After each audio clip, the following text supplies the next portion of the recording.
All right, so let's get started. Welcome everyone to the continuation of Workshop 25 of the Agricultural Genome to Phenome Initiative, or AG2PI.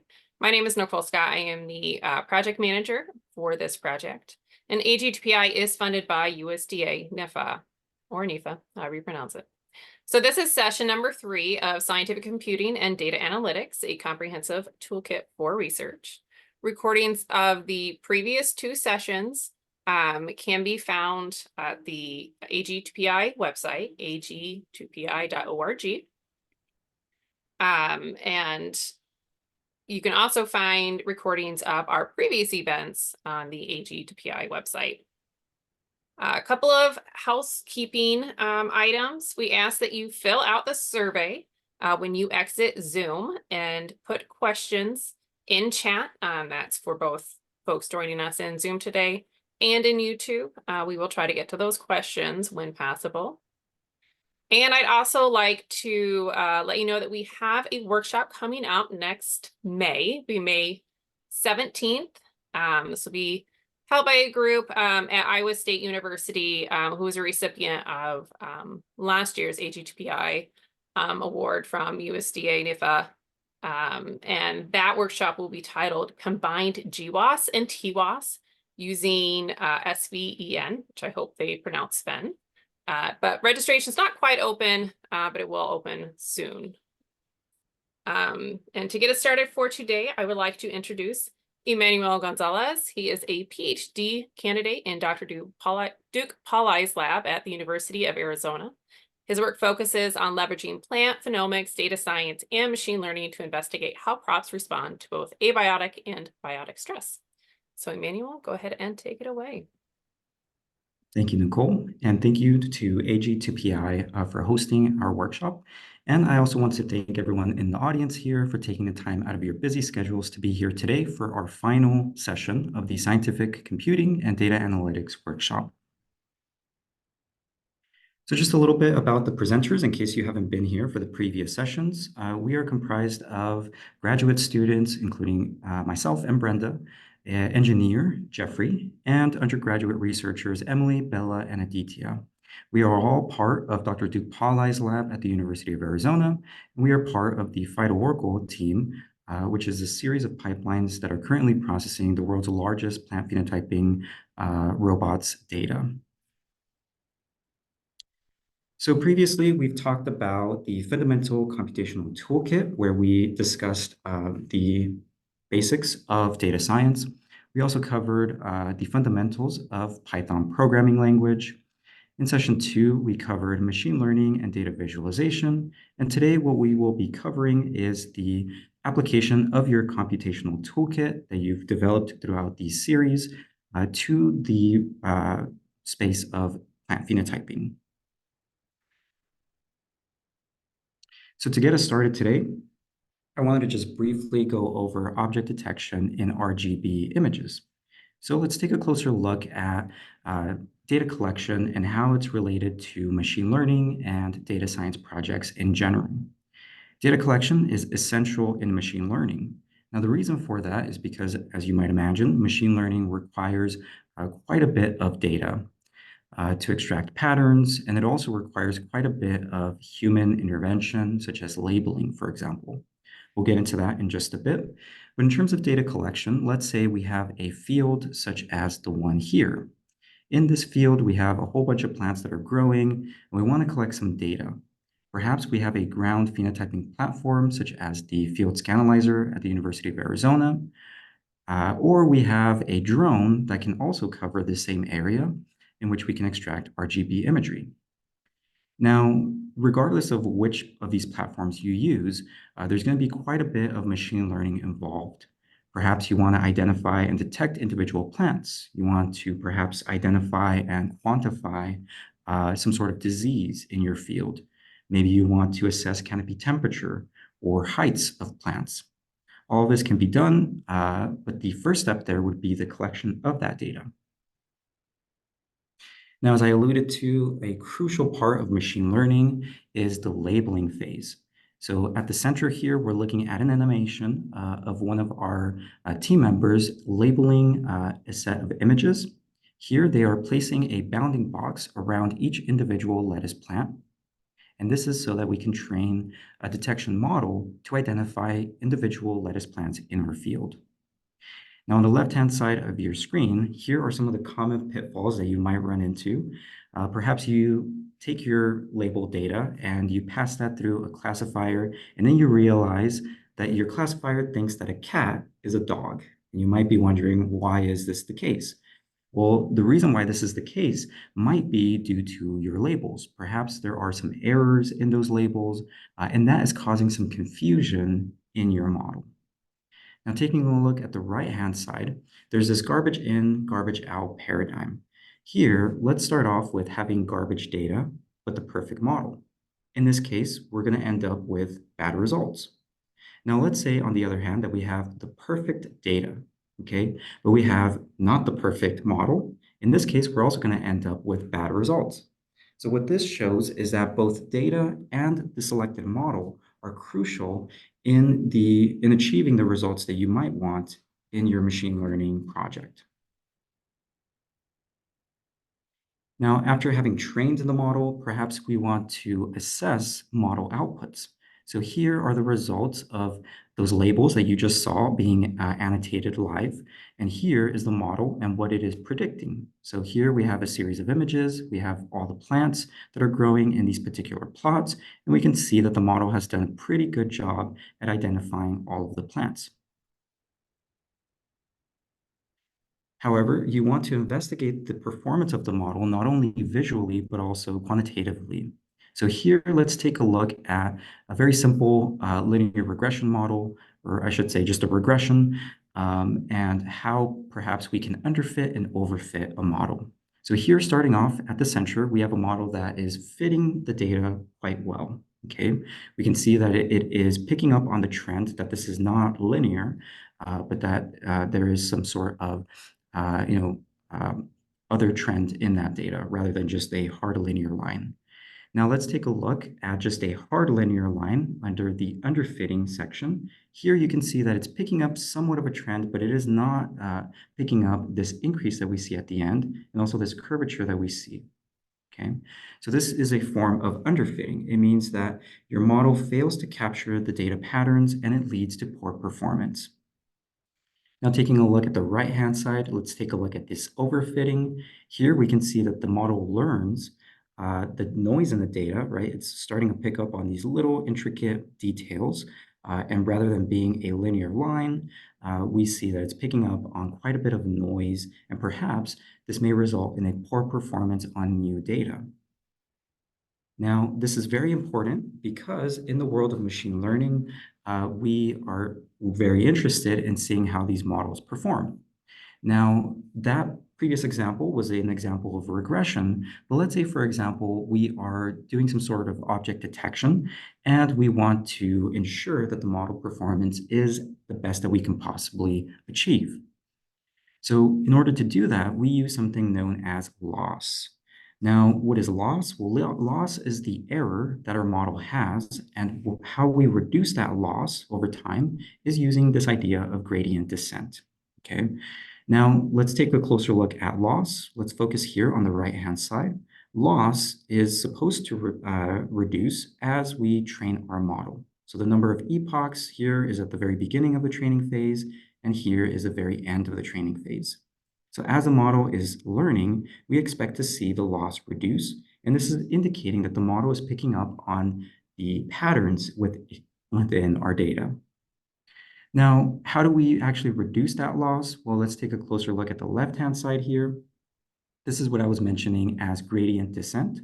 Now here, the idea is to reduce and iteratively adjust our parameters in order to reach this valley of this curve here.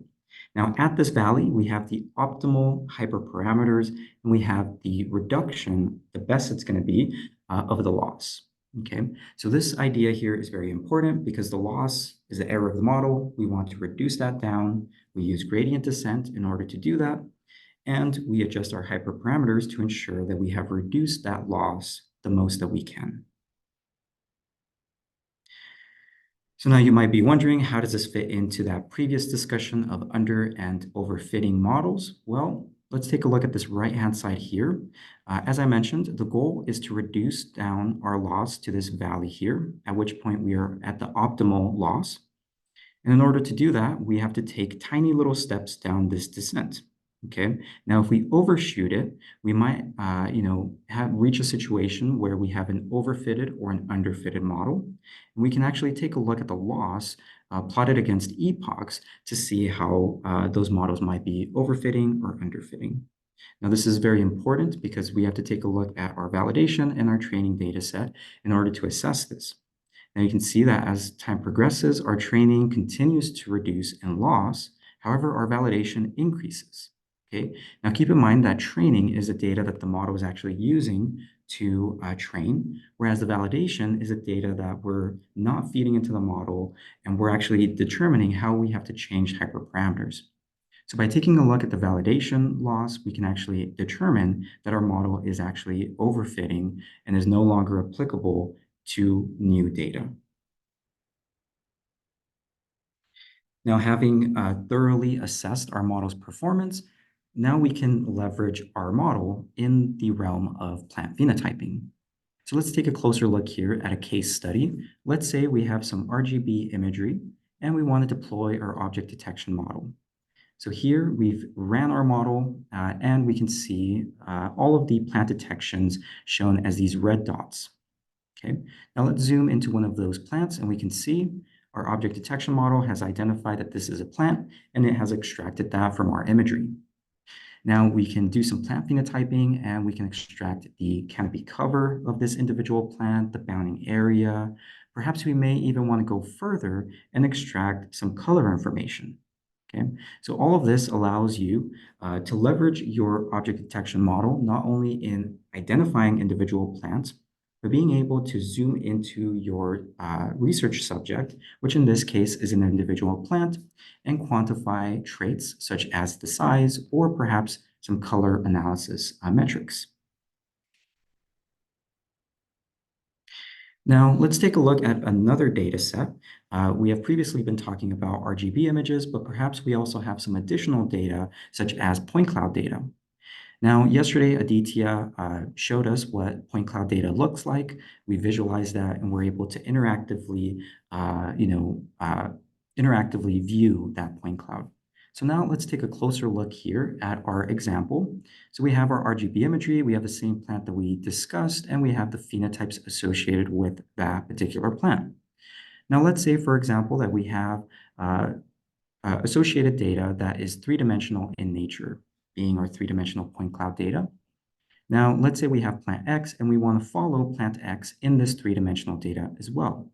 So we go ahead and we use the information coming from our object detection to identify that plant in 3 dimensions. So now we have plant X not only in 2 dimensions, but also in 3 dimensions. Now we can equally extract traits here from this point cloud. Perhaps we're interested in the volume of that plant, so we can go ahead and extract that at the individual plant scale. So as you can see here, we've now used that model to not only extract 2-dimensional phenotypes, but now also 3-dimensional phenotypes. So let's take a closer look at the types of traits that we can extract. So here, let's take a look at traditional shape descriptors. These would be things that are very commonly used in the realm of plant sciences. This would include things such as height, volumes, lengths, and widths. All of these traits could be used in genome-wide association studies, for example, to identify genomic loci that are associated with a particular beneficial trait, for example. Now, there might be nuances of shapes that may not be picked up by traditional descriptors. So let's take a closer look at this example here. Shape number 1 is what appears to be a donut structure. And shape number 2, right beneath it, looks also circular, but in this case, it looks almost like a ring. Okay. Now we might determine, right, that this is indeed a circular structure. It is circular in nature, but they have quite different shapes overall, right? One is donut and the other one looks more like a ring. So although they are of a similar circular structure, they're not entirely the same shape. So how would we be able to actually determine that mathematically? Well, here we can extract something known as a persistence diagram. So we take our shape number 1, which is this red point cloud here, and we take shape number 2, which is this black point cloud here, and we can see that shape number 1 has more dispersion in its points, whereas shape number 2 has a very clean circular structure to it. So now let's extract this persistence diagram. You might be wondering what exactly is a persistence diagram. Let's take a look at this animation down below. We can see each one of those points. And what we do is we grow a radius around each one of those points. And as those radii begin to overlap, we form these connections between those overlapping points. And you can see here, they've overlapped, and we start forming these connections. Now, this allows us to calculate this persistence diagram, and we can begin to make out some features. Perhaps we can see that this is a similar underlying circular structure. This indicates that shape 1 and shape 2 are both circular. However, there might be some noise coming from this red circle, which is the one that had more dispersion in its points, that is not present in shape number 2. And this is really where the application in plant phenotyping comes into play. Perhaps by mining this noise, we might be able to find some information about plants that is not readily available in traditional traits. Now, let's take a closer look here at what this might look like in an animation. So as I mentioned, we have points, we grow a radius around each one of those points, and as those radii begin to overlap, we form these connections. Okay, so here is how this visualization, this is how this process happens using this visualization. So we can see as they begin to overlap, we have this cluster of points down below. And as this hole here fills in, we can see right at this moment, it fills in and we have a point that is dotted right here. Okay, that indicates the depth of that point. So the birth of this hole occurred right around 0.25. And as we began to grow that radii, nothing really happened up until the point of 0.6 when that hole there ceases to exist. Now, in addition to persistence diagrams, we might also be interested in extracting Euler characteristic curves. This is a slightly different form of shape analysis, but in this case, we're looking at the vertices, the edges, and the faces of our shapes. Now here, let's take a look on the left-hand side. This is a seed, and we're taking these like little slices along that seed. And as we're taking those slices, we're calculating what is known as the Euler characteristic. The Euler characteristic equation is shown below. We have the number of vertices minus the number of edges plus the number of faces. Okay, now let's take this example here of this tetrahedron. Here, let's see how many vertices there are. There are 1, 2, 3, and 4, right? The number of edges that the vertices that we have. Now, the number of edges that we have is 1, 2, 3, 4, 5, and 6. We can't see the one right behind this, but that's the 6th one. So there are 6 edges. And the number of faces would basically be the faces here. So this triangle, 1, 2, 3, and the one beneath, 4. So we have 4 faces for this tetrahedron. And this is what is represented as the Euler characteristic. And as you can see, for each of these shapes, this might be very similar. So a tetrahedron has the same Euler characteristic as a cube, as an octahedron. But these information are very important and can be very useful in studying the progression of shape as we move along an axis. So we take these slices and we calculate that Euler characteristic. We can plot this Euler characteristic curve that might be useful for plant phenotyping. So now let's look at a real world example here of our point cloud data. So here we have some lettuce plants. We have some cutting lettuces, some cos, these would be romaine. And then we have our head lettuces here, which include crisp, which are icebergs, butterheads, which would be the ones that you get in those plastic clamshells at the grocery store, and Latin market classes as well. So here we can make out that our head lettuces are all having a very similar signature here. That would be this red, purple, and blue signature here that is being plotted. Now, when we take a look at cutting, which tends to be this more like wavy leaf structure, we can see that that has a very distinct signature. And when we take a look at the cos, or the romaine lettuce type, we can also see a very distinct signature here shown in orange. So as you can see here, we can begin to make out differences in morphology using the shape analyses approaches. Now, ultimately, the idea here is to leverage both traditional, including heights, volumes, lengths, and widths. These would be things that we are commonly used in the realm of plant sciences, and perhaps we combine those with these more abstract shape analysis features, such as topological traits. You might be wondering, well, how would that be useful? Well, in the case of this workshop, we are going to be leveraging these phenotypes in machine learning. We're going to be using traditional traits, topological traits, and the combination of those to train a series of classification machine learning models to determine plant genotype from shapes alone. Before we get started, I want to remind everyone that we have our workshop materials accessible at this link. I will go ahead and post this link in the Zoom chat once I finish sharing my screen. And keep in mind that here you'll have access to all of our workshop overviews, the learning objectives, as well as all of the code that has been shared here in these sessions. Okay. And this is inclusive of session 1, 2, and this session, which would be the last one. Okay.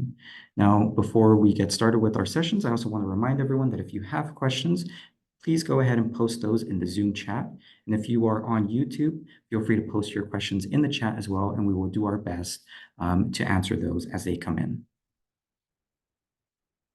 Okay, so with that, I will go ahead and pass it over to Brenda, who will walk us through object detection.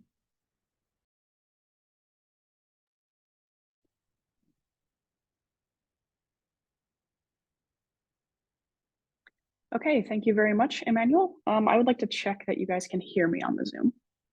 Okay, excellent. And okay, so that was a very good introduction to our talk. First, I will introduce myself. I am Brenda Huppenthal, a graduate student in the computer science department here at the University of Arizona, and I have been with the Paul I Lab for about 8 months now. My research has mostly focused on using deep learning and machine learning methods for extracting underlying shape characteristics and information from point clouds, specifically from sorghum, which is one of the 2 plants that we use at the gantry. So in my workshop today, I will be talking about using object detection for plant phenotyping. And in this case, we're going to be using these overhead images of lettuce. So here is an example image from our field taken by a drone. Now, I want to present the overall workflow for our notebook first before we get into the actual code, just so you can situate this as we're going along. I'd also just like to say right at the front that there is a lot of code in here, and we're not going to be talking about every single line because we would be here for quite some time. So I want to emphasize that this is to show you the general workflow that we use, from actually taking unlabeled data, annotating it, training a model, and then deploying the model. We want to motivate that and show you just a bunch of code that will actually perform that for you. But this is mostly so that you understand the general flow. And if you have any questions about the code, or you want to readapt any of this for your own projects, you should be able to come back to this and look at it later. We will be providing this code. So I would not worry about having to understand everything right now.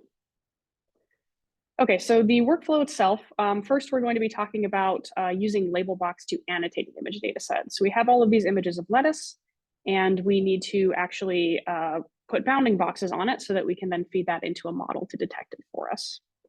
Then we're going to show you how to actually train an object detection model using a Python library called Detecto, which will let you do that in about 5 lines of code. Once we have basically taken our code, our images, and put them into the correct format that Detecto can read and work with. And then once that has been done, we're going to evaluate the model performance qualitatively. Detecto does not allow us to get the accuracy coming out of the model directly, so we are instead going to take a separate set of images, use Detecto to detect the lettuce and generate bounding boxes, and then take a look at that visually.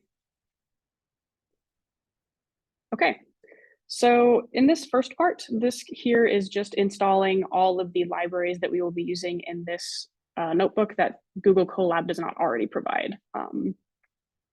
So you can see we're using Detecto. We have a label box library, which is going to allow us to download our labeled images. And then a couple of libraries that will deal with, for example, the geo-referenced images, as well as writing the images to data format that Detecto can read. And in this block, all we are doing is, now that we have those libraries downloaded, we are going to import them into our code so that we can actually start to use them.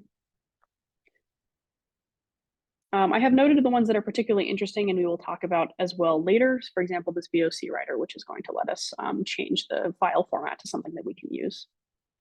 But okay, so very first thing, what is a GeoTIFF? If you have not heard of it, this is a image file format.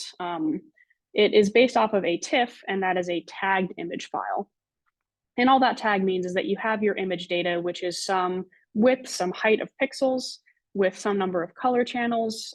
Commonly with RGB images, that will be 3 color channels. And all the TIFF format does is extend this so that you can also have metadata tags inside of that image. So you could say, where was this image taken? Things like that.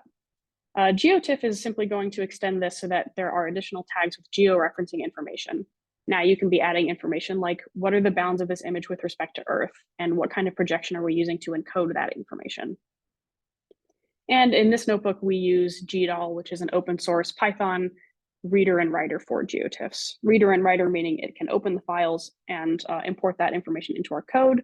And then writing means that you can then take the changed file information and write that back out to a .tiff extension. So with our GeoTIFFs, the first step here is to use Labelbox for the annotations. Emmanuel showed this in his presentation, but I would also like to show you their website and talk a little bit about the process. So here is not the exact GUI, but a higher level representation of what you would see. Let's say, for example, you have 500 unlabeled images that need labels before we can use them in our machine learning model. You can upload all of these to Labelbox where they can be shared amongst a team. And then once all of those are uploaded, you can define some number of tags for the detections. So for example, in this image, we can look for these 5 different tags. And when one of those is detected, you can actually put a bounding box around the image or the object inside of that image. It will also let you basically save that, and then that will move from an unlabeled image to the in review. Labelbox has a very nice workflow where everything that you take is going to go through a labeling process first, and then everything will then be moved into this review queue where you can have other people who did not label the image essentially review the labels that were generated to make sure, as Emmanuel said, that we don't have garbage input coming into our model that are going to be negatively impacting what the model is capable of learning. So in this review step, if you determine that any of the detections need to be reworked, you would send them back into a rework queue, where at that point, anybody in this project can then redo the labeling and it will move back into review.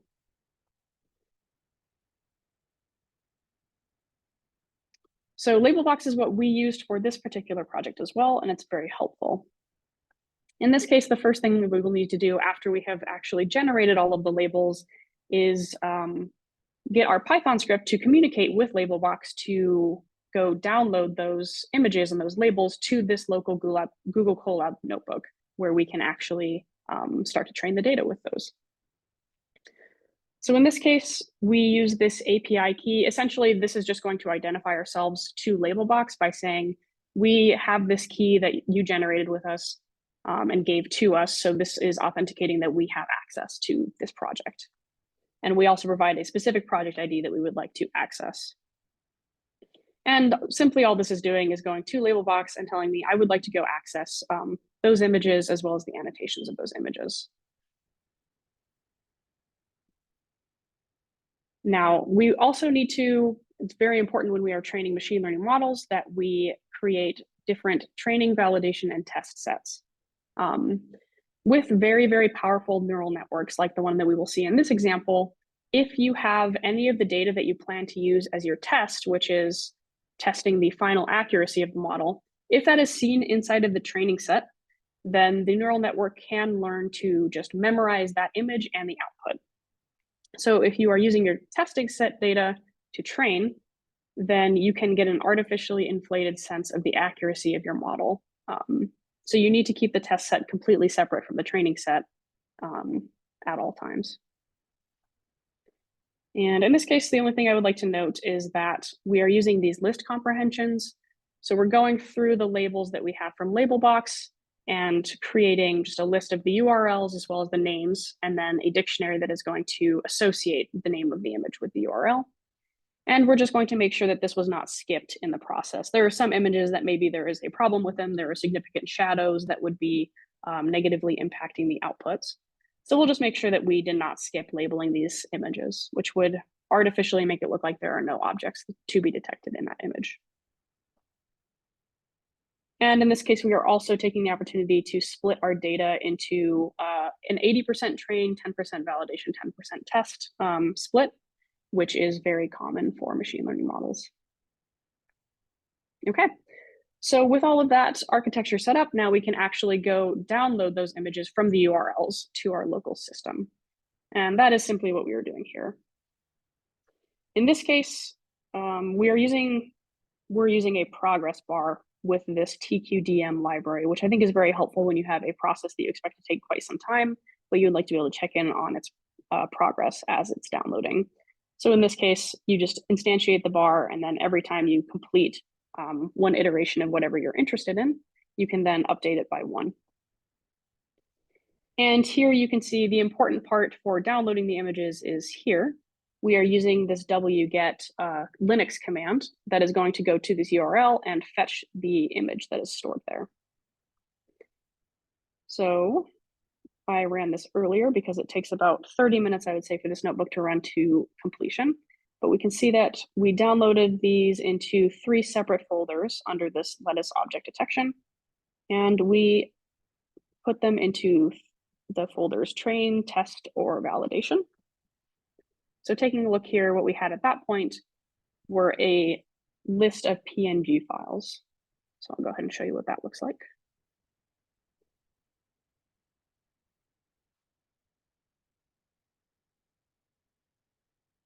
Some of these files are rather large, so Google Colab can take a second to load them.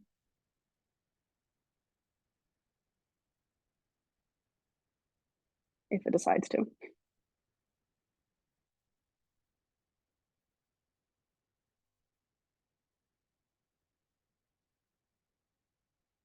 Let's see.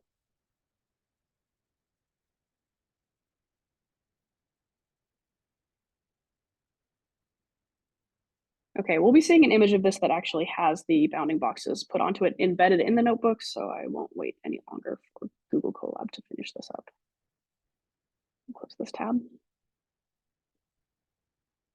Okay, so now we have our images downloaded locally and we have these bounding box labels for them. But what we need to do is rewrite this into the expected input type for Detecto. And Detecto requires that your inputs are in this Pascal VOC XML format.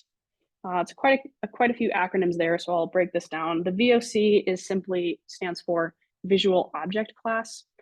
And in this case, that is a widely used inside of the realm of computer vision method of communicating the class of your visual objects and attributes about those classes. XML simply stands for Extensible Markup Language. It's very similar to JSON, if you are familiar with that, but the general idea is that you have some sort of key or field, and then you need to provide a value for that.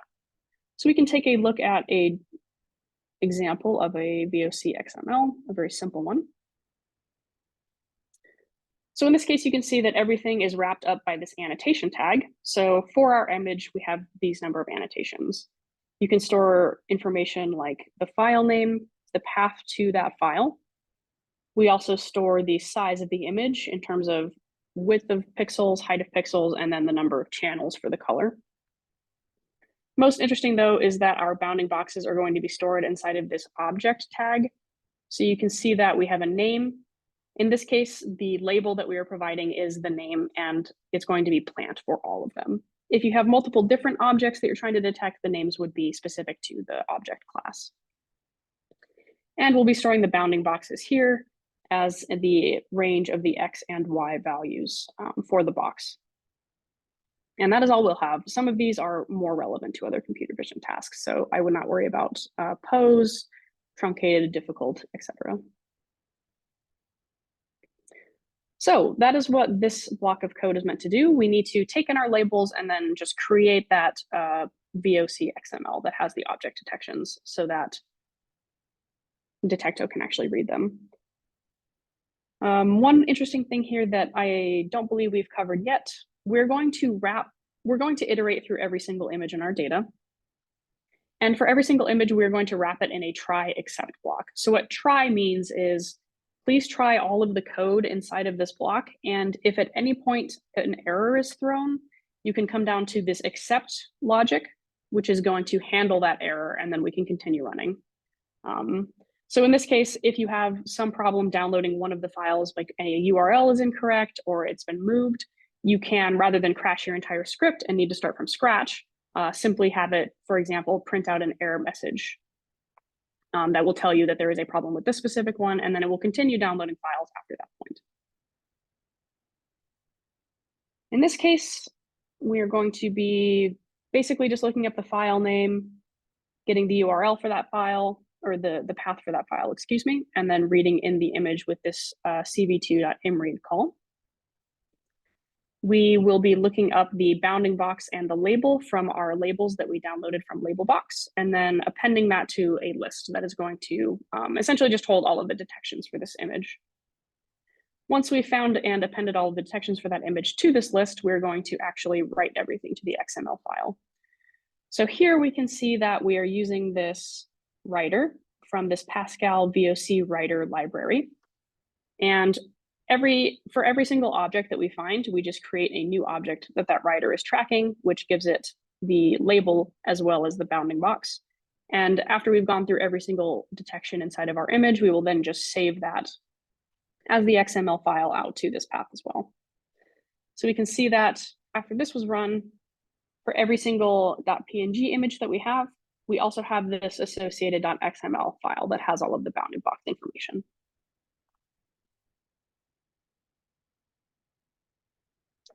And that's pretty exciting because now we are completely done with the labeling step, and we are finally ready to start taking a look at our labels as well as training the model. So quickly, we're just going to take a look at what these bounding boxes actually look like on one of our images. So we are using this Detecto core data set to wrap all of our training images inside of a data set. And this is essentially a class that Detecto needs the images encapsulated in so that it knows how to work with it, what methods to call while it's doing the training.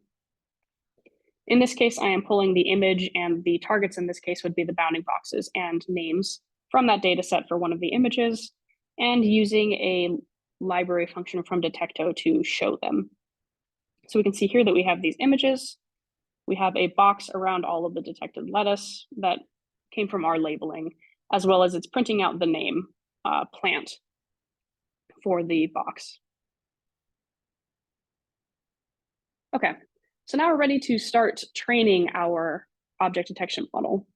And to do that, we're using Detecto, which is a lightweight Python library that allows you to do this in about 5 lines of code. So what it's doing under the hood is it's actually going to PyTorch, which is a much more extensible machine learning library used in Python. And it is downloading a pre-trained model from PyTorch that it is then going to fine tune on your data set. In this case, the pre-trained model is actually a ResNet 50, which is about 25 million parameter model that was trained on 20,000 different object classes that it can detect and recognize. It's achieving better than 99% accuracy on those 20,000 classes. So the idea here is that this model has learned, in being able to differentiate 20,000 different object classes, it must have learned some good features or representation of the data that is probably applicable to your model. And that all we need to do is just fine tune it a little bit to start getting our object detections.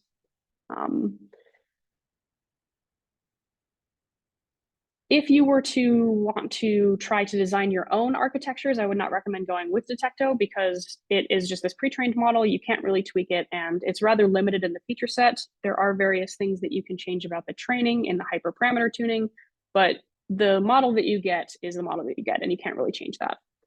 But it is a very good starting point if for whatever reason it's not working well enough on your model. It is a good way to just get a baseline accuracy for your bounding boxes to see what you need to beat. But quite often it will be all that you need. If you'd like to read more about Detecto, I also left that in here as well. Okay, so now to look at the 5 lines of code with which we're actually going to train our model. So here we reuse this data set, but now we are wrapping up our training data set. And we are telling it you can go find the XML files that you need at this path, and it's going to do everything else for you. So it will look through that path to get all of the images, the XMLs, and set up everything for you. This data loader is then going to take the data set that you just created and essentially wrap it in an iterable. So during training, and when you're doing the stochastic gradient descent to do the fine tuning on your task, it needs to take in some number of images to run that through the model and then calculate all of the gradients on these 25 million parameters. So what the loader here is going to do is every time it does that forward pass, it returns, in this case, just 2 images. So it will check 2 images, calculate the loss, and do the stochastic gradient descent. With the training set, we also set shuffling to true so that every time it goes through the entire training set and then restarts, it will encounter different images for every single batch. We also go ahead and wrap up this validation data set. And then in this case, calling core.model is going to, number 1, go and download the pre-trained model from PyTorch's servers. And then once it is locally here, it's going to tell it, okay, the fine-tuning task that we want you to learn to do is to detect plants. So in this case, we're passing in the labels of interest, and it's only a single label here. If you had multiple labels, you would pass them in as well as part of this list. And finally, we are going to call this model.fit, and that is going to fit the model on our training data set.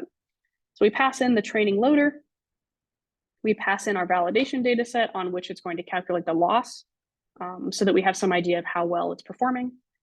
Here we just set a max number of epochs to 5, so it's only going to go through 5 epochs during training, and set the learning rate of the stochastic gradient descent to 0.001, which is very common.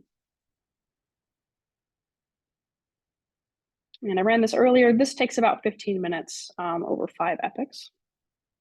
And we can see that by setting the verbose equal to true, it's printing out a decent amount of information about this process for us. So it's telling us it's iterating over the training data set. It will show you where it is in that process. And then it iterates over the validation data set. Oh, that's unfortunate. And you can see that it's printing out the loss at every step. So on your validation, what is the loss? And we can see generally that the loss is going down, which is a good sign. It is learning about our task. We will also take these losses. It's returning the losses as a list where the list is indexed by our epochs. And we're just going to take a look at it here to make sure that it is learning as well. So we can see that the loss is decreasing. One note is that you can see that it looks like the loss has not yet leveled out. So potentially running for a couple more epochs would be useful in that it can learn a little bit more about our task. So this would be something to look out for if you're training your own models. This would be a good indication that you need to train for a little bit longer. Okay, so now we have our trained model, and it's time to actually start running it on some data. So in this case, we are going to run it on an additional piece of drone data that we have. And to get that, we need to go get it from our servers on Cyverse as a tarball, and then we will take it into this Google Colab notebook and extract that information. So in this case, you can see we are providing the path that it needs to go find this tarball for. This is the one that it's getting. And we store it into the extract path, which is just this default in the current directory. So the tar file that it downloaded is this one. And then the extraction, you can see this has been turned into a folder, which inside of this folder has a very large number of drone scans. Take a look. We have these .tif files.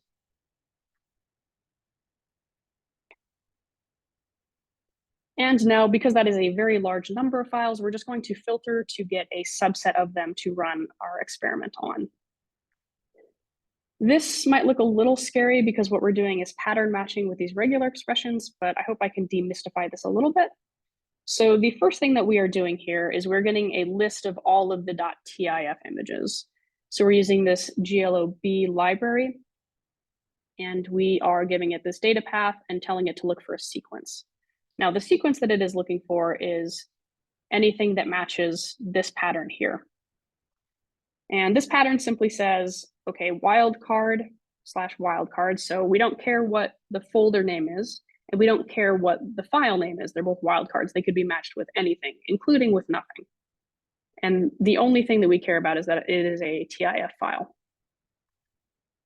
So the image list is then it just returns every single TIFF file. And we set up a regular expression now to match the file names. So this regular expression is not very complicated. This first group here says that at the very start of the file, I want to have exactly 2 integers. And then at some other point, I would need another 2 integers. So this is the pattern that it will attempt to match. And for every image, we're going to attempt to match it. And we apply one extra condition, which is that for our first group, for the first 2 numbers, it must be exactly equal to 18. So we passed in, it must be at least 18 and at most 18. And we're using that here as well. Any match inside of this first group must be within this range. So if we take a look over here in our orthos, we can try and figure out which files that's going to match. And if we come down here, we can see that it's going to start pulling any of these files that start with the 1812 and get these, for example, the 1812 TIFF, the 1813 TIFF, and all of these. So that's the images that we filtered out from all of our drone data. Next, we're actually going to run our object detection model on these images. So to do that, we need to open the image, we need to get the bounding box on that image, and then we're also going to save the geo coordinates of the bounding box. So the bounding boxes are in the XY coordinates of the pixel space, but we would rather know the actual geo coordinates of that on Earth. So this first one is very simple. We're just opening this TIFF image using this library here.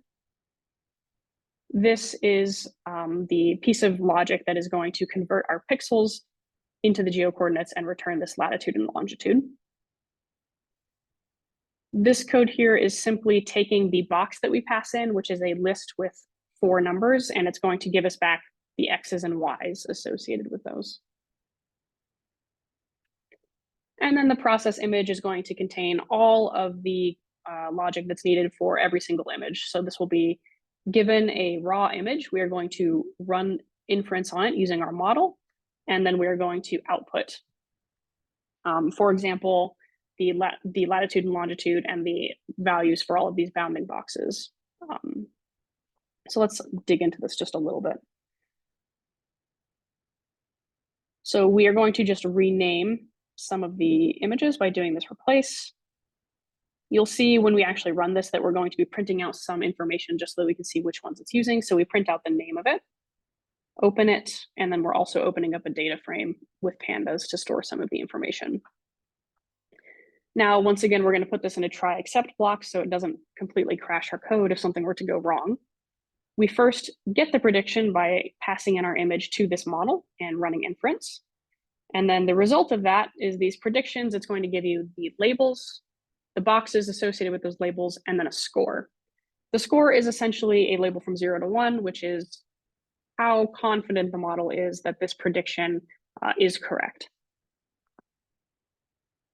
And then here we have a lot of this logic. Essentially what this is doing is taking that bounding box you can see here to get the X's and Y's, and then we're converting it to a latitude and longitude, getting the actual latitude and longitude points for the bounding box coordinates and saving all of this. So for every single box we have associated prediction confidence, the bounding box information, as well as the put into latitude and longitude.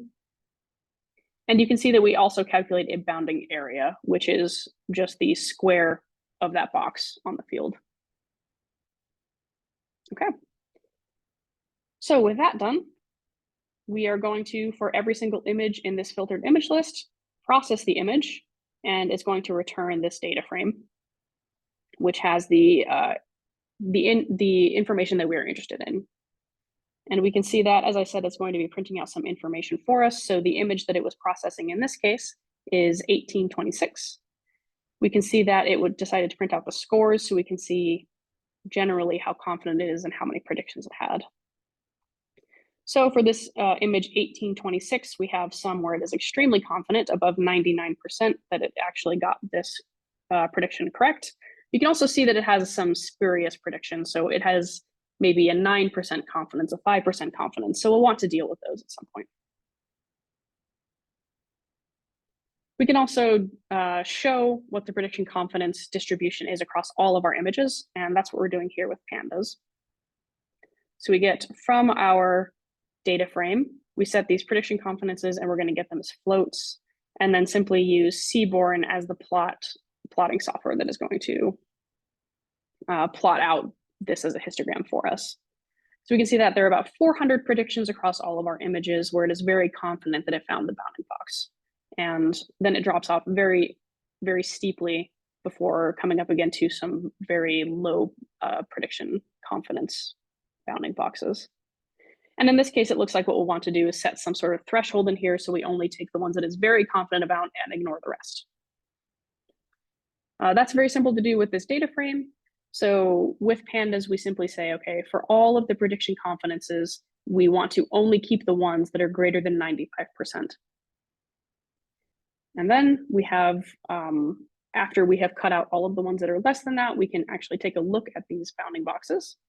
But this is a large amount of, we have 1360 rows here, and it's not very easy to see what's happening with these. It's a little bit interesting to see generally what the bounding areas are, but we would rather look at this visually.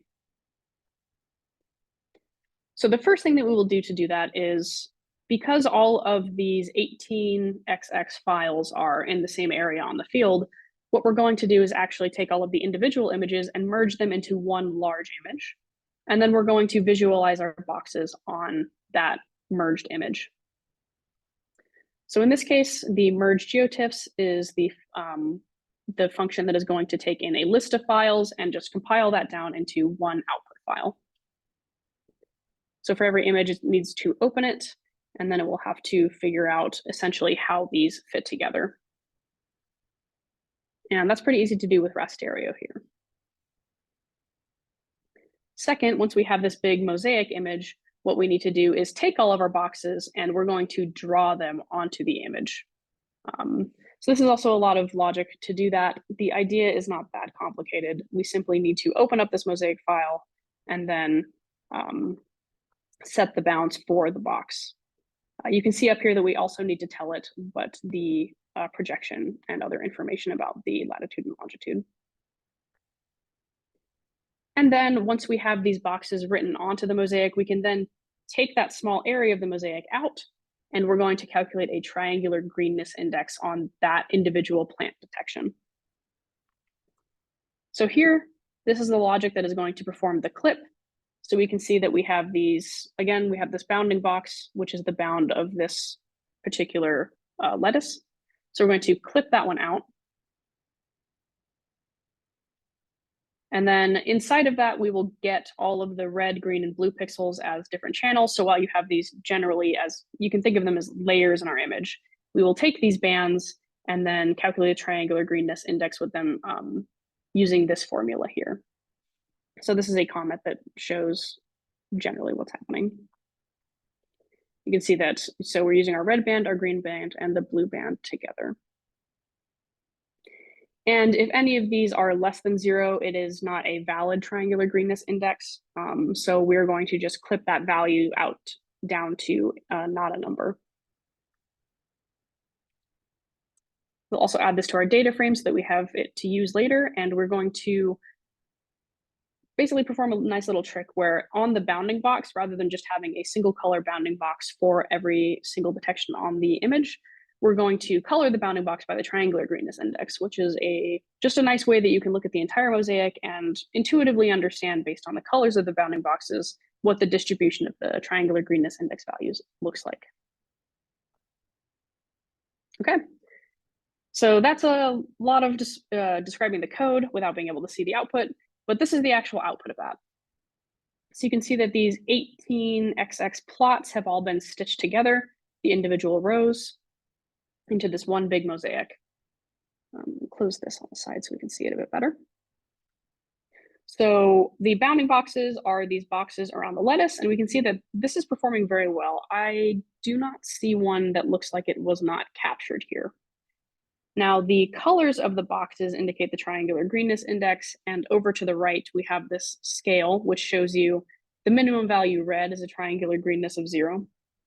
And then the maximum green value would be the highest detected triangular greenness index in the field. And we can see also generally that it seems like most of them are down here in this lower side.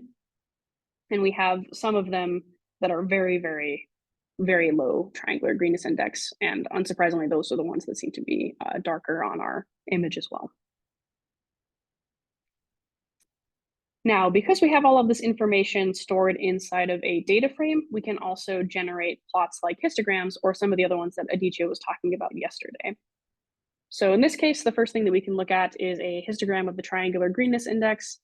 And we can see, as we were kind of noticing up here on the mosaic, there seems to be a bimodal distribution where there are some that are very, very red, and then a lot of these that are kind of in the middle of our bounding, in the middle of the triangular greenness index range.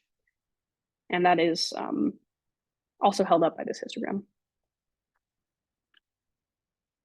And finally, with these bounding boxes, as I said, you can use the bounding box area, so the area around the lettuce, as a proxy for the area that the lettuce actually takes up as well.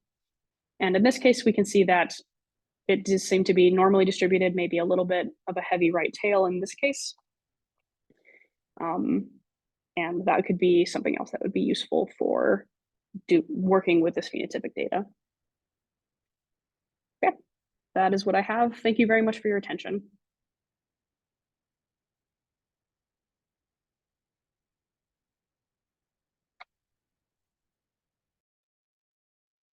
All right, thank you, Brenda.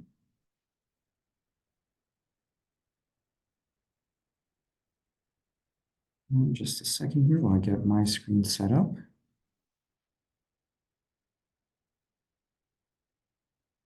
All right, and can everyone see my screen? So, perfect. All right, and in the chat, I believe Brenda's going to be sharing this link to the notebook. And in this session, we'll be covering machine learning-based computational extraction of phenotypes from point cloud data. Okay. So just a few things here. You guys have seen Google Colabs quite a bit, but I am going to be pointing out some things here. So in my notebook, I've decided to hide some code, but you can always click on Show Code here. So if we click Show Code, that'll come up, and we can go ahead and hide that again. Now, the reason why I hid that, it's all of our import statements. The notebook would be very long if I didn't hide that. But always feel free to click on Show Code and take a look at those details. Now, there's also some functions as well that are also hidden, but in cases where I want to discuss some of those functions, I've made them visible, and we will go through them. Okay. And you can go ahead and either go through the notebook with me, or you can decide to run it. This is just to ensure that we don't run into any issues and we're not waiting for any piece of code to run. All of the outputs have already been generated, but feel free to hit on runtime and run all if you so choose to. Okay, perfect. And with that out of the way, we can go ahead and get started on the material. The first section, we will be talking about the extraction of traits, shape descriptors from our point cloud data. Now here, what we're doing is we're going to go ahead and create our output directory. Now you might be wondering, what is that? Well, our output directory is where we're going to be saving all of our data. So we need to create that path locally in Python before we try to save to it. Otherwise, we would run into an issue. Now, once we have that path made, we're then going to download our data, which includes both two-dimensional RGB data as well as three-dimensional point cloud data. And you can see here that we're downloading it from Cyverse. We are then extracting the contents of that tarball. And what I mean by a tarball is basically any file that ends in .tar or .tar.gz is commonly referred to as a tarball. Now, this would be very similar to a zip file on Windows, for example. And those tarballs basically just contain a bunch of data archived into a single file. Okay. Now, once we extract the contents of that tarball, we then remove that tarball, and we get a list of all of our point clouds. So now let's take a look here and see what these data look like. So here we have a folder named market types, which you can see that's what our tarball was called. And we have these subdirectories here called Butterhead, Cost, Crisp, so on and so forth. So let's go ahead and take a look at one of these directories here, and let's open up one of these images. So you can see here that that ends in .png. So if we double click that, that should be opened, and you can see here, it is a picture of an individual lettuce plant, a butterhead plant. So now let's close that out, and we can see our .ply files. So here, ply is a point cloud format file, which is for three-dimensional data. This is going to include our x coordinate, our y coordinate, and our z coordinate. So with that information, we have multiple points in space and their relationship among them and their distance. And we will be opening up those files programmatically in just a bit. So now we get a running list of all of our point clouds so that we can do the processing. And before we do that, I want to visualize a point cloud just so that we can see what I mean by X, Y, and Z points in space. So let's go ahead and visualize this point cloud here. And sometimes it takes a while, so please bear with me. And as we wait for this to capture, there we go. So here you can see our point cloud. It has been downsampled. Just a second. These are all issues that you can run into when you're dealing with Google Colab. So just a second here. It seems like there's a memory issue with my notebook. But let's go ahead and open up one of those images, which we can interact with equally the same. So let me go ahead and open up one of these images, and we'll talk about this in more detail. So here we have a three-dimensional point cloud data set. And here you can see this is made up of individual points. You can make them out here in this point cloud. And each one of these points here would have X, Y, and Z coordinates in space. Now, depending on the type of sensor that you have, you may also have an associated RGB set of bands with that. So you can have a point cloud that has RGB information, or you can have a point cloud that has no color information, and all of the points would just show up as white, black, or whatever color you choose to do. In our case, we don't have RGB associated with our point clouds, so the best we can do is apply what is known as a pseudo color. So a pseudo color is just basically coloring the point cloud on the basis of height. So you can see here that points that are up higher are in yellow, whereas the points that are lower are in purple. Okay, so this is just a pseudo color representing the height of the point cloud. Let's go ahead and close that out. And now let's take a look at some of the rest of our code. So as I alluded to, we're going to be talking a little bit about shape analysis and using that to analyze our point cloud data. So here we're going to extract what I refer to as the Euler characteristic curve. Now the Euler characteristic curve is just a calculation of the Euler characteristic at a set of slices. So if we imagine an object like a seed, for example, we saw that animation where we were taking little slices along that shape and calculating the Euler characteristic at each one of those steps. And that's exactly what we will be doing here. You'll notice here that we have this lens space coming from NumPy. And what this is telling us is we're going to take a series of measurements, right, from 0 to 1, and a total of 200 of those. So given our shape, we're taking 200 slices along that shape. And then finally, we're going to do the extraction of our Euler characteristic. This is using a Python library known as UChar. EUCHAR, and that's included in the import statements there. And that's going to do the actual extraction of that Euler characteristic. Okay. Now, very importantly, let's also take a look at how we're running this. So that is how we're going to run the Euler characteristic calculation, but we also have to do some pre-processing steps before doing that extraction. So as was alluded to by Aditya, we're going to voxelize this point cloud. So voxels are synonymous in point clouds. It would be representative, something very similar to what pixels are to RGB images. And this is an important step in this calculation. We're then going to convert this point cloud into an array and normalize that point cloud into a range of 0 to 1. Now you might remember that we set our lin space to 0 to 1. So we're just basically making sure that we're normalizing to that space so that our slices are equally normalized in that 0 to 1 point cloud space. And then once we normalize that point cloud, we're going to extract the Euler characteristic curves. And just to remind everyone what we meant by that, here we have an example of what that calculation is actually doing. So at each one of those slices, we are calculating the number of vertices, the number of edges, and the number of faces. Okay, and from that, we're calculating this Euler characteristic curve, and we're doing that using vertices minus the number of edges plus the number of faces. Okay. So now here we're going to actually run that function across all of our point cloud list. And let's take a look, and we won't take a look at those measurements just yet. We will move right into the extraction of traditional phenotypes using the same point clouds. Okay, so as I mentioned, the Euler characteristic curve is quite important and useful in the analysis of those point clouds, but equally as important are our traditional phenotypes. So here what we're going to be doing is taking the same exact point clouds. We're going to be calculating the convex hull. So here you can see we're using Open3D. We have our PCD, which is our point cloud. We're going to run this function known as compute convex hull. And then from that, we're going to get the volume associated with that convex hull. Now I'll go into a little bit more detail as to what we mean by the convex hull in just a bit.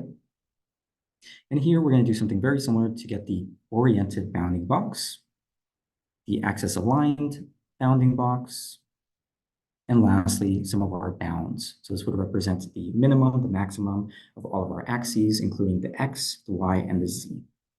Okay. So now let's take a closer look as to what I meant by the convex hull and the axis aligned and all that stuff. So here we can see the different types of measurements that can be done. So convex hull would represent this, for example. We're fitting a shape that encloses, we're fitting an area that encloses that shape as best as possible. It doesn't mean that we're only capturing the shape. You can see here that we have some white space that's being captured, but we're doing our best to kind of enclose that shape as best as possible, okay? Now, taking a look at the the oriented bounding volume, this is basically fitting that box given the orientation of the object, okay? So you'll see that it's kind of offset there. We have the axis aligned bounding box volume. So this is going to align to a particular axis, and it's going to only calculate the volume based on the alignment to that axis there. Okay, so this would be our axis aligned, our oriented bounding volume, and our convex hull. Okay, so these are the three that we are choosing to calculate. So now let's take a look at how we're doing that extraction here. So here we are opening up our point cloud. And just to show you guys the specific point cloud that we're using, let's go ahead and go to that location. So we're opening up the Blondine 109 point cloud, which is this one that we had previously visualized, okay? So now, just to give you some perspective, we are making a box around this plant and calculating the volume associated with that. Very similarly, given all of the points, we're fitting a tight convex hull measurement around that plant and also extracting the volume associated with that. Now you might be wondering, what are the units of that measurement? Well, in our case, our data is georeferenced and it is represented in a meters space. So when we calculate the volume, it would be a cubic meter measurement of a volume. Okay, now this depends on your data and what the points in that point cloud represent for your own data. But in our case, it would be cubic meters. Okay, now before I move on, let me just show you quickly what those points look like. Which points.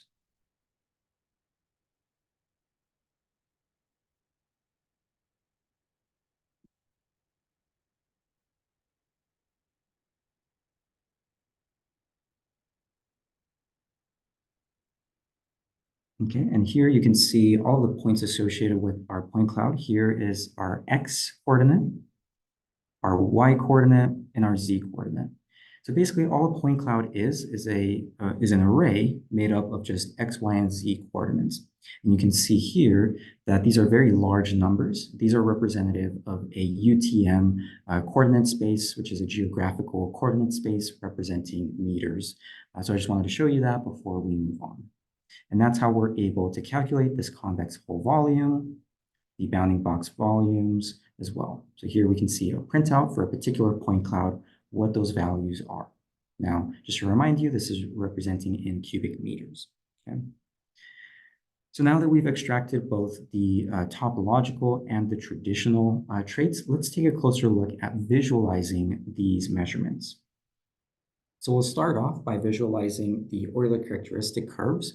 So taking a look here, we can plot for each one of our measurements. We're taking a look at the Euler characteristic on the y-axis, and on the x, we're taking our slices. We're moving along the z-axis of our point cloud. And now let me go ahead and bring that point cloud back up. So what we're doing here is we're taking a slice along this point cloud, another slice up above it, another one above, and another one, so on and so forth. And for each one of those slices, we're making that calculation of that Euler characteristic. Okay, so let's go back here to our notebook, and that's what's being represented here. So this is the slice at the very bottom and slices as we move up the point cloud.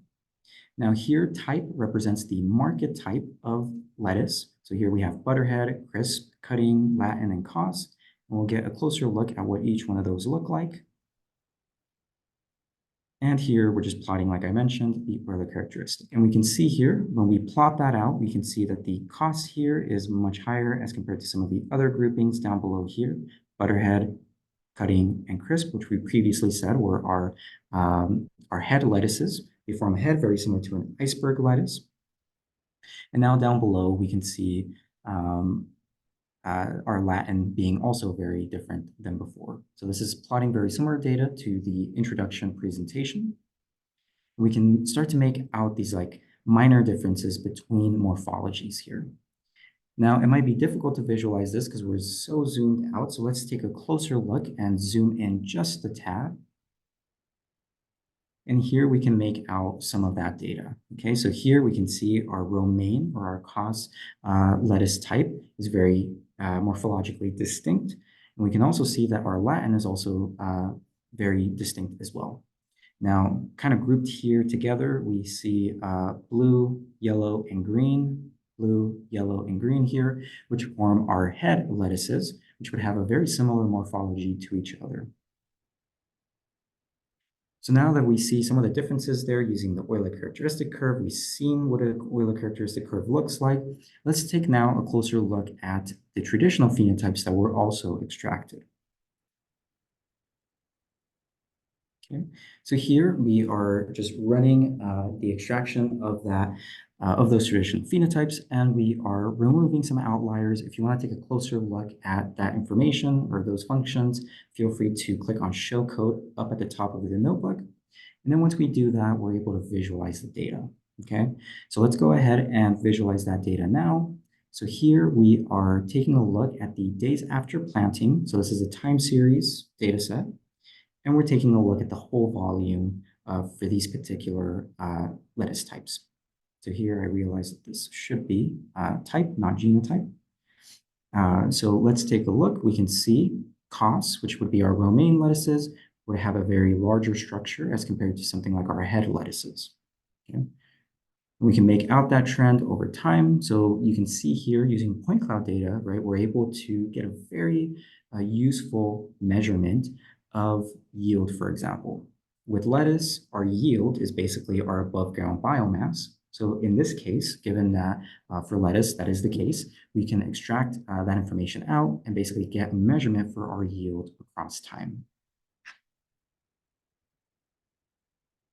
Okay, so now you might be wondering, well, we've extracted both topological and traditional phenotypes.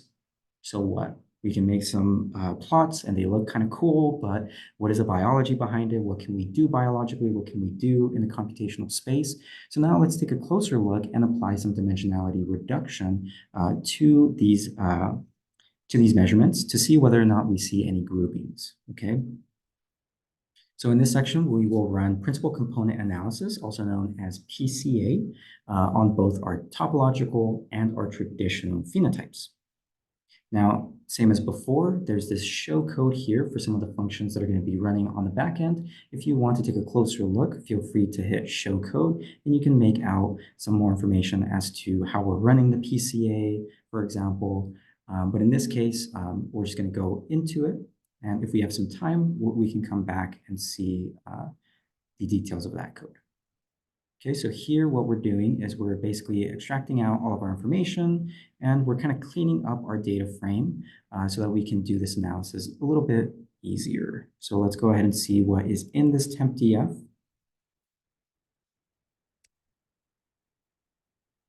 And here we can see quite a bit of information. We can see our treatment. So these plants were actually subjected to a well water treatment, as well as a water limited or drought treatment. We have the genotype of each plant, the market type, the number of points that are present in the point cloud, the length, the width, the height, the volume, all of the things that I mentioned were part of our traditional phenotypes. And then in addition to that, we also have our Euler characteristic, which is basically this very long set of columns here. Okay. So now let's go ahead and just delete this cell here. And let's take a closer look at that information. So now here, just to remind everyone, these are what our market classes look like. As we pointed out, we can see quite distinct morphological features for costs, which are romaines, latins, and then here we can see some of the other head lattices that make up our data set here. So now the idea here is, can we make out any differentiable patterns within these data? So now that we have our data in that temp.df data frame, let's go ahead and run PCA and determine whether or not we see any clusters. So here, what we're doing is we are running PCA on all of our columns. In this case, we're going to use the morphometric or the traditional traits. And we are basically going to plot out principal component 1, or PC1, and principal component 2, PC2. We're going to color our points on the basis of the crop type, and we're going to style the points, meaning the shape of the point is going to vary on the basis of the treatment. Okay.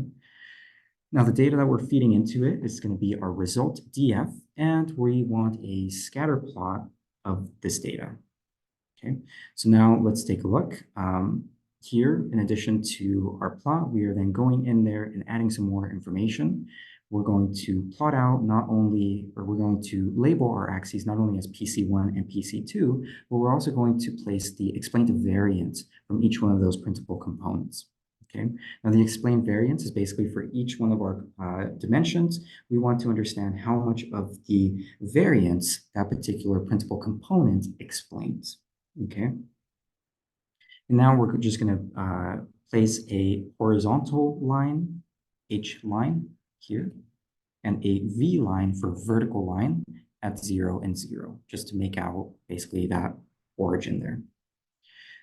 Now here, let's take a look now at what our data are indicating in that PCA. So again, here we're looking at our traditional phenotypes, which would include things such as height, length, width, volume.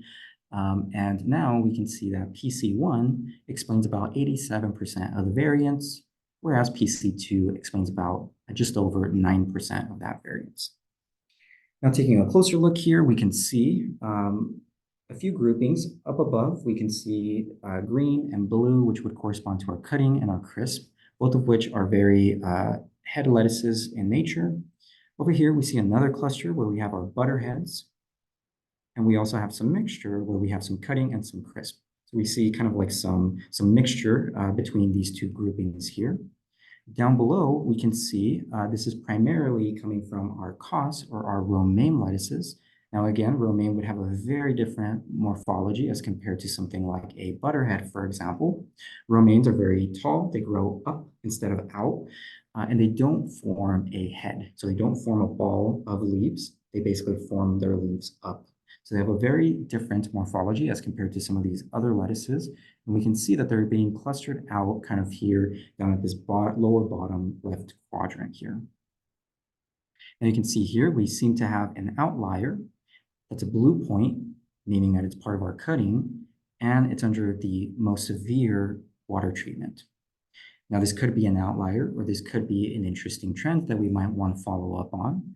And this is kind of why plotting out our data, doing some dimensionality reduction is quite useful. Perhaps we identify that this is an outlier, or perhaps we identify that for whatever reason, this cutting lettuce is responding quite differently to the severe drought treatment. Okay, so now having seen our traditional traits, let's take a look at our Euler characteristic curves. Okay, so as I mentioned before, this is a very high dimensional data set. So let's just go ahead and plot that out. So I'm just going to do temp df, and we're going to extract only our ECC columns. Now you can see that we have a lot of data, specifically 200 columns. And if you remember, we took 200 slices. So at each one of those slices, we calculated that Euler characteristic curve, and we have quite a bit of point cloud. So it's quite high dimensional. So using dimensionality reduction would be quite useful, and perhaps we can extract some patterns out of that. Okay, so now let's take a look at the data. So here we're very similarly to before running a principal component analysis. We're plotting our principal component 1, our principal component 2. We're coloring it on the basis of the crop type, the style on the basis of treatment. So this is going to vary whether that's a circle, a square, or a triangle. And lastly, we're very similarly to before plotting the explained variance from each one of our PCs. So now let's take a look here. And here we're seeing something similar, but slightly different, right? So here we can see some mixture here in this set of types. We can see that that's representative of butterhead. We see butterhead down below. We see that cutting kind of spans this entire region here, and crisp also spans a more larger area as well. Those tend to be localized on this left-hand side of this PCA. Whereas when we take a look at our cos or our romaine, which again has a very different morphology, growing its leaves upwards instead of in a head form, we see that that is once again being clustered separately. Okay, so we can see that both traditional traits and topological traits are indicating, right, that that has a quite different morphology. So that's interesting, and that's also quite nice to see because that is confirming that trend in both of those data types. Okay, so now let's take a closer look here and just do a post-mortem after we've ran that PCA. What could this potentially be telling us? Well, when we take a look at the traditional PCA, again, these were phenotypes that included heights and volumes. We see that there's a much stronger principal component 1, or PC1, that explained 87% of our variance in the data. Now, this suggests that there is a dominant pattern in our data that can be captured by this first component. Okay, so the more variance that it explains, it indicates that there appears to be only a single dominant pattern in our data. Now, when we take a look at topological data analysis, or TDA, here we saw that this was part of the Euler characteristic curve, and here we had a more even distribution among our variance being explained by our two PCs. So we saw that PC1 explained 57.89% of our variance, whereas PC2 explained 19% of our variance. Now, what this suggests is that there may be multiple patterns in the data that are being captured by these two principal components. Now, you might be wondering why that is. We'll take a look here. Under the TDA, we saw 19% variance being explained, whereas up here we saw 9%. So this indicates that TDA has a stronger second pattern that is being picked up by our PCA. All right, so that's showing how we can leverage these features. And now let's go and take a closer look at beyond dimensionality reduction. What are some of the machine learning things that we can do with these features? So let's scroll down below, and similar to before, we can click on the show code section to take a closer look at some of the functions here. But for now, we're going to be hiding that just to save some time. Okay. And as before, I have pulled out the respective functions that I want to go over. So that way, what we're running makes a little bit more sense. So here we have a run classifiers function that we're feeding X and Y parameters into. Okay. Now let's go through this line by line. Here we have the names of our classifiers. So as you saw up above, we're going to be doing classification, and we're going to classify our point clouds based on Euler characteristic curves as well as traditional phenotypes. Now here we're running this set of classifiers, including decision trees, random forest, naive Bayes, so on and so forth. And for each one of these, we are defining our classifiers. Okay, here we see decision tree, and we're not giving it any parameters. We're just leaving it blank. We're going to run it with the default settings. We're also running a random forest classifier. Here we are giving it some parameters here. We're giving it a random state, which is basically a seed, a random seed. Now, for those of you that aren't familiar with that, a seed is just basically a number that is given to our randomizer to ensure that we have the same randomization occurring every time. Now that might be confusing. You might be wondering, well, isn't randomization random? How could it be that you're giving it a seed and that's going to result in the same numbers? Well, computationally speaking, randomization is not actually random. It's a pseudo randomization. So for that reason, we're able to give a random seed. And this is quite useful in machine learning because when you share this code with your collaborator, if they set that random seed, they'll get the exact same values as you will. So this kind of helps in making sure that you get consistency in your results. Now we're also setting the number of jobs equal to -1. And the reason for doing this is so that we can leverage all of the cores that are available in our Jupyter notebook, in this case, the Google Colab notebook. Now, the rest of these classifiers, we're not giving it any parameters. We're just running it by default just to see what's up, to see whether or not they can perform well with our data. Now, similar to what Brenda had done, we're going to do a train test split. And here we are basically feeding it in our X, our explanatory variable, our Y, our response variable, and we're splitting that into a training and test data set. Now, we're feeding 20% of our data into our test set, and we're keeping 80% for our training. Okay, now similar to before, we're also setting this random state or this random seed. And this is ensuring that when our collaborator runs this code, or when you run this code after this workshop, you're going to get the same exact splitting of your data, meaning that the same exact data is going to go into your training data set, and the same exact data is going to go into your test data set. This confirms that we are able to normalize everything and ensure that when we run our models, they're seeing the same exact data for myself as for you. So now what we're going to do is, having defined all of our classification or all of our classifiers, we're then going to set some lists, particularly the name list, the score list, and our classification reports. Now the name list is just going to include the name of each of our classifiers. So decision tree, for example, random forest, and our scores list is going to tell us how well that classifier performed. Okay. Classification reports is going to be a more thorough report as to how our classifier performed. So we're just saving both of those to ensure that we have a very robust and thorough understanding of that model's performance. So now let's go ahead and talk about this for loop. So here we're iterating for each name and each classifier. Let's go ahead and iterate through those. Here we're going to then fit that classifier on the basis of our training explanatory variables and our training response variables. And we're then going to calculate the score. Now the score is just going to be an R-squared score. This is representative of what is commonly called the accuracy of our model or the performance score of our model. And here we're going to print that out as we're doing our training.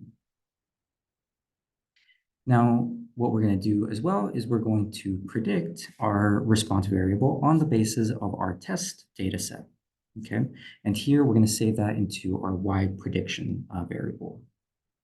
Now, in addition to that, we're also running a function by the sklearn library that is going to give us a full report as to our model's performance. Now here, what we do is we give it our Y test, which was the data that the model did not see, and we're giving it the Y prediction. That is what our model, our trained model, predict was going to be the Y test. So for this, we can then calculate a whole array of different performance metrics. And then once we have that report DF, we're going to save that as a data frame just to be able to more easily visualize that, okay? And then once we have all of that, we're going to append all of that information to our lists up above, particularly our name list, our score list, and our classification reports, okay? And finally, we're just going to combine all of that into a single data frame using this concat function. And our function there is going to output score dict for score dictionary and report. Okay, so now let's go ahead and see how we're going to run this function. So here we're going to iterate through all of our, or actually first, we're going to create a path if it's not already present, and we're going to run this code over it. Now, the reason for doing this, if not ospath.isFile, is so that if you've already ran this code before and you already have classification results CSV, you don't rerun it, okay? But in this case, we don't have that. We just opened up this Google Colab. We're running it for the first time. We're going to have to run this entire set of code and get the results. So here, we're going to iterate through each data collection. And then for that, we're going to iterate through every item and do that 3 separate times. Okay, we're going to set some parameters n equal to 2, 3, and 4, and that'll make sense down below. That's going to set the number of components being fed into each one of our classifiers. Now, for each step, we're going to print out what we are processing, which date of data we are processing, as well as which item or which set of data we're giving it, traditional plus topological, only traditional, or topological ECC representing our Euler characteristic curve. So now let's go ahead and run that. So here you can see that we're going to run our various classifiers using this run classifiers function that we went through. And we're going to save some information about the date, the number of components, which was our n, up above here, 2 components, 3 components, and 4 components. The number of plants that was part of this data set, the data type, meaning whether it was a combination of morphological and topological, or just morphological, or only traditional or topological. And then finally, we're going to append all this information into our report list. So here, this append is just going to add whatever is contained within this report into our running report list. Now you can see that up above, we set that equal to an empty list. And as we're going through every iteration, we're updating that list given the results. Okay, so here we're just going to collect our results. And finally, we're going to just collect them into a single report DF that we're going to visualize. We're doing some cleaning here as well, naming some of the columns. And this is just for visualization purposes so that we can more easily interpret this data. Now you'll notice here that I mentioned that if your CSV file was already present, we weren't going to run this entire set of code again. And here you can see that if that file is already present, what is going to happen? It's just going to go ahead and read that file, not run the entire code again, and basically convert our date column into a data time format. Okay, and here, let's go ahead and see what that looks like. So now if we scroll through this, I previously ran it, but once again, you can run it yourself. Here we can see all of the output. So let's zoom into one of these sections here. Here we're using only the Euler characteristic curve as input to our classifiers. Here we see that the data corresponded to January 27th, and we gave the model 4 components. Okay. Now here you can see a set of the accuracies that are being reported by each of those. We can see an accuracy of about 53% here for a decision tree. Very similar being reported for the random forest, naive Bayes, there's a slight drop. And then we see some other values being reported for the rest of our classifiers. Okay, so now let's take a closer look at the outputs here. Here, now we see the data frame that was being output. And we can see the genotype for the corresponding data, the precision, the recall, the F1 score, the support, the the classifier, the score, so on and so forth. Now, this is only printing the head, but we can also print out the entirety of that data frame. Let's actually just do the tail. And here we can see that those values are changing. The F1 score is no longer a 1. Here we see that it's a lot lower. We see that the precision has dropped as well, and we can see very similar data being printed there. Now, for those of you not familiar with F1 scores, I've put here some further information as to what this F1 score is. So this here is calculating the precision, or sorry, let's start at the bottom here. Let's calculate the precision, which is basically the number of true positives over true positives plus false positives. The recall is the true positives over the true positives plus false negatives. And we can combine those two into what's known as the F1 score. This is oftentimes the preferred performance metric in machine learning, as it combines both the precision and the recall to give us a better sense of what the accuracy or what the performance of our model is. So now let's create some plots here. Here we're taking a look again at our Euler characteristic curve and our traditional traits. And here we can see that our models vary, right? We have some that are performing quite lowly, particularly the logistic regression. We're also fitting some support vector machines. Those are at about 40% F1 score. And we can see up above, k-nearest neighbors, that's doing a little bit better. And up at the top here, we see that random forest, decision trees, naive Bayes, all of those are performing quite highly on our data. Now, when we take a look at morphometric, our traditional traits, we can see not as high performances from these classifiers.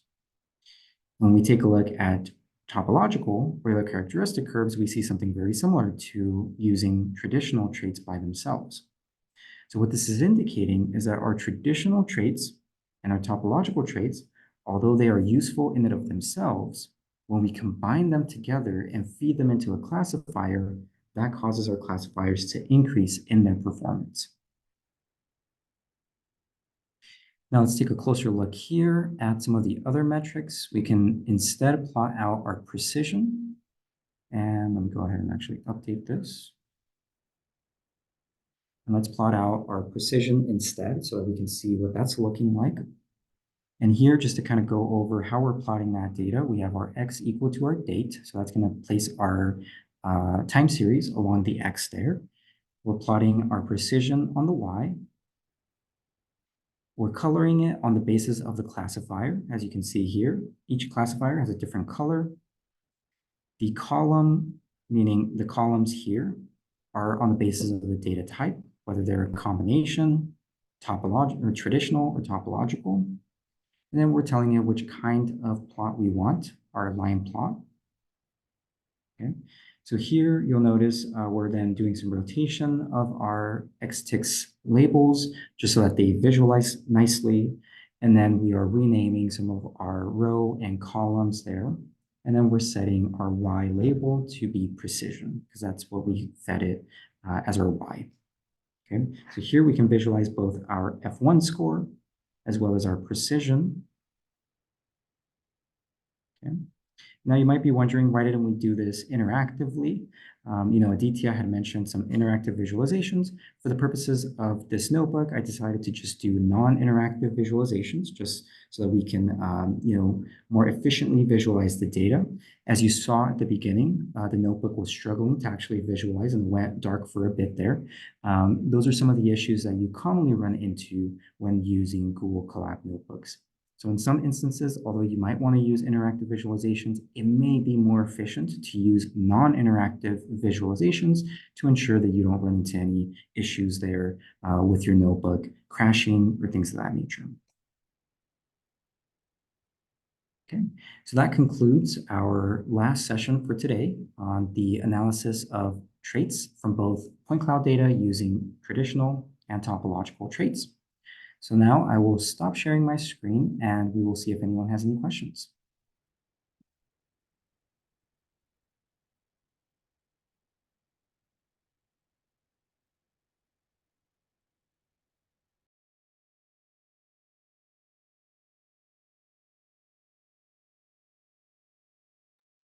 And as people are thinking about questions, I just want to remind everyone, we went through a lot of code today, but keep in mind that our workshop materials contains all of the code that you saw today, as well as in our previous sessions. After this final session here, I will be sending an updated workshop materials document that is going to include all of the output as well. Okay, so don't feel like you need to remember everything. It was a lot of material. So just keep in mind that we will be sharing those workshop materials so that you have them after the fact. And I'd like to go ahead and invite folks that if you'd rather just unmute yourself and ask a question rather than typing it into chat, if you want it to be a little bit more back and forth, feel free to do so at this time as well. All right, I'm going to give it about 1 more minute. So if you have any questions, again, feel free to type it into the chat. Go ahead and unmute yourself. For those on the YouTube stream, if you type something into chat on YouTube, we will see it. So we can also address that. Now, also note that the questions that have been asked in chat and answered in chat will also be added to the event webpage on the AG2PI website. Again, that's ag2pi.org. Just so that you can go back and reference those. So they're great questions showing up in chat. Not seeing any questions. So I think with that, we will end our session today. Thank you to all the presenters for sharing their wonderful work and their great insight. Again, we will have one more workshop with a different group on May 17th. So please watch for that event to show up on the AG2PI website soon. Thank you, everyone.